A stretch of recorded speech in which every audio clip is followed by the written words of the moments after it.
honorable guests, esteemed keynote speaker, Dr. Jupiter I. Mabulok, our section school head, Mrs. Lorna B. Abellana, Ma, Longmont District Supervisor, Mr. Mario I. Garcia, Sir, beloved teachers, ground and loving parents, friends, and most especially to my fellow graduates.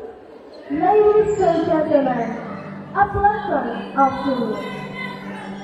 I never expected that I would be the one standing here on behalf of our graduating class. Kumainiton nga pagpalipay nakto sa ato ang mga graduates of batch 2025.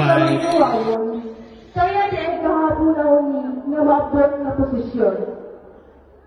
I never dreamed this, but I'm truly grateful to God that He has planned this for me.